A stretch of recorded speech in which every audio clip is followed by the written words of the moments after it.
Hello ಸ್ನೇಹಿತರೆ, ನಮಸ್ಕಾರ. ನಿಮ್ಮೆಲ್ಲರಿಗೂ ಮತ್ತೊಮ್ಮೆ TV5 ಕನ್ನಡ ನ್ಯೂಸ್ಗೆ ಸ್ವಾಗತ.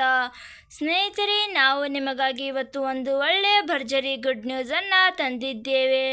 ಹೌದು ಸ್ನೇಹಿತರೆ, ಈ ಸುದ್ದಿ ತಿಳಿಯೋ ಮುನ್ನ ನೀವು ಇನ್ನೂ ಆದರೂ ನಮ್ಮ ಚಾನಲನ್ನು ಸಬ್ಸ್ಕ್ರೈಬ್ ಮಾಡಿಲ್ಲ ಅಂದರೆ ಈ ಕೂಡಲೇ ಸಬ್ಸ್ಕ್ರೈಬ್ ಮಾಡಿ. ಹಾಗಾದರೆ ಬನ್ನಿ ಫ್ರೆಂಡ್ಸ್, ಆ ಒಂದು ಮಾಹಿತಿ ಏನೆಂದು ತಿಳಿದುಕೊಳ್ಳೋಣ. ರೈತರಿಗೆ ಬರ ಪರಿಹಾರವನ್ನು ನೀಡುವ ವಿಚಾರವಾಗಿ ಈಗಾಗಲೇ ರಾಜ್ಯ ಸರ್ಕಾರದಿಂದಲೇ ರೈತರಿಗೆ ತಲಾ 2,000 ರೂಪಾಯಿ ನೀಡಿದೆ. ಅಲ್ಲದೆ NDRFನಿಂದಲೂ ಹಣ ಬಂದಿದೆ. ಇದನ್ನು ಕೂಡ ರೈತರಿಗೆ ತಲುಪಿಸುತ್ತೇವೆ ಎಂದು ಮುಖ್ಯಮಂತ್ರಿ CM ಸಿದ್ದರಾಮಯ್ಯನವರು ತಿಳಿಸಿದ್ದಾರೆ. ಇಂದು ಬೆಂಗಳೂರಿನ ಗೃಹ ಕಚೇರಿ ಕೃಷ್ಣದಲ್ಲಿ ಮುಖ್ಯಮಂತ್ರಿ ಸಿದ್ದರಾಮಯ್ಯ ಹಾಗೂ ಉಪಮುಖ್ಯಮಂತ್ರಿ DK ಶಿವಕುಮಾರ್ ಅವರು ಜಂಟಿ ಸುದ್ದಿಗೋಷ್ಠಿಯಲ್ಲಿ ಮಾತನಾಡಿದ್ದ ಅವರು, ಹವಾಮಾನ ಇಲಾಖೆ ಮುನ್ಸೂಚನೆ ಪ್ರಕಾರ ವಾಡಿಕೆಗಿಂತ ಈ ಬಾರಿ ಹೆಚ್ಚು ಮಳೆ ಆಗುತ್ತದೆ. ಕೆಲವು ಕಡೆ ಹೆಚ್ಚು ಮಳೆ ಆಗುವ ಸಾಧ್ಯತೆ ಇದೆ ಎಂದರು.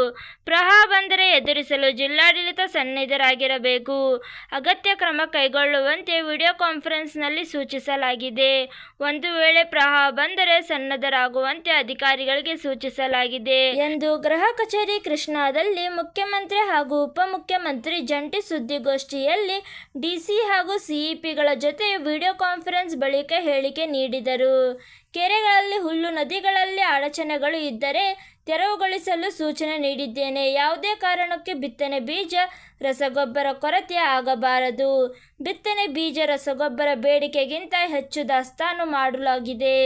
ಇದಕ್ಕಾಗಿ ಜಿಲ್ಲಾಡಳಿತ ಹಾಗೂ ಕೃಷಿ ಇಲಾಖೆಯ ಅಧಿಕಾರಿಗಳು ಸಿದ್ಧರಾಗಬೇಕು. ಯಾವುದೇ ಕಾರಣಕ್ಕೂ ಕುಡಿಯುವ ನೀರು ಹಾಗೂ ಮೇವಿನ ಸಮಸ್ಯೆ ಆಗಬಾರದು.